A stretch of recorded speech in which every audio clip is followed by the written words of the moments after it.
Doctor صاحب جو apex committee کے اجلاس میں فیصلے ہوئے، پھر نیشنل ایکشن پلان کا ذکر ہوا، پولیٹیکل جو گورنمنٹس ہیں ان پر کتنی بڑی ذمہ داری عائد ہوتی ہے؟ کیونکہ 22 نکات تھے، 17 تو حکومتوں کی ذمہ داری تھی پورا کرنا، لیکن انہیں پورا نہیں کیا گیا۔ اب اس معاملے کو کیسے کور کیا جائے گا؟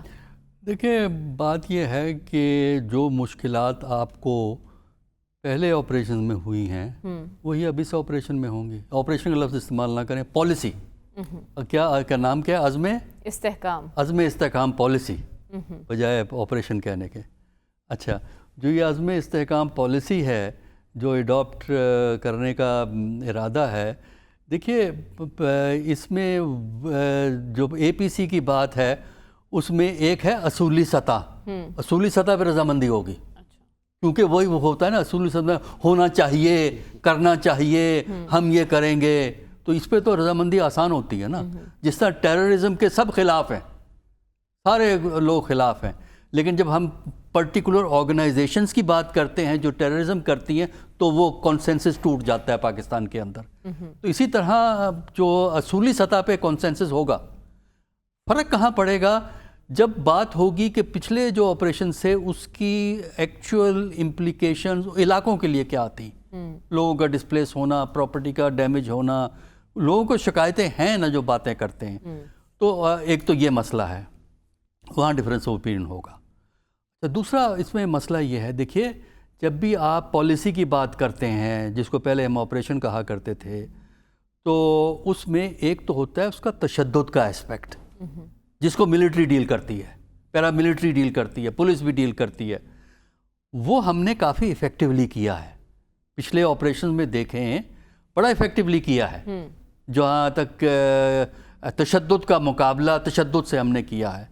لیکن دہشت گردی کو ختم کرنے کے لیے اور تشدد کے پالیسی کو ختم کرنے کے لیے آپ کا ایک حصہ تشدد کی جگہ اگر طاقت کا لفظ استعمال طاقت کا مقابلہ طاقت کے ساتھ، وہ ٹھیک ہے، آپ اپنے لیے پازیٹیو لفظ استعمال، تشدد ٹیررسٹ کرتا ہے، ہم طاقت کا مظاہرہ کرتے ہیں۔ تشدد جب ٹیررسٹ کے خلاف ہوگا، جب وہ ٹیررزم کرتا ہے تو اس کے خلاف تو طاقت کا استعمال ہوگا۔ چلیے ٹھیک ہے، آپ ڈپلومیٹک ٹرم میں ہیں، ورنہ تشدد ہوتا ہے، کدھر سے بھی اسٹیٹ بھی تشدد کرتی ہے جو ہے، اور وہ تو کرتے ہی ہیں، وہ جسٹیفائی نہیں ہے۔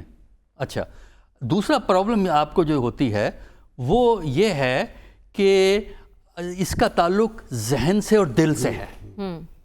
آپ کس طرح لوگوں کے ذہن کو تبدیل کریں گے، کس طرح آپ اس دل کو اور ذہن کو ایک خاص لائنز پہ لانا چاہیں گے، ذہن سازی کریں گے۔ یہ جو ہے یہ کام سول حکومت کا ہے، یہ کام سویلین لیڈرشپ کا ہے، یہ کام معاشرے کے لوگوں کا ہے۔ تو لہٰذا ان پوائنٹس پہ آپ کو معاشرے کو اکٹھا کرنے کا کام، یہ کام ملٹری نہیں کر سکتی، یہ کام سویلین گورنمنٹ کرتی ہے، سویلین لیڈرشپ کرتی ہے، پولیٹیکل پارٹیز کرتی ہیں، معاشرے کے اہم لوگ کرتے ہیں، اور یہی ہم ناکام ہوئے ہیں۔ تو ہمیں یہ دیکھنا ہے کہ کس طریقے سے ہم ان روٹس کو چیلنج کر سکتے ہیں جس کی وجہ سے آپ کے ہاں انتہا پسندی پیدا ہوتی ہے۔ انتہا پسندی سے اگلی سٹیج تشدد ہوتی ہے، تو وہاں آپ کو توجہ دینے کی ضرورت ہے، اور اس کے لیے پہلا انیشیٹو گورنمنٹ کی طرف سے آتا ہے۔ وہ اس لیے کہ اگر آپ کی سیاست میں موجودہ تلخی، موجودہ پکڑ دھکڑ جاری رہے گی تو ہارٹ اینڈ مائنڈ کو جیتنا مشکل ہو جائے گا۔ ٹھیک ہے، ہارٹ اور مائنڈ کو جیتنے کے لیے معاشرے میں یکسوئی کی ضرورت ہے۔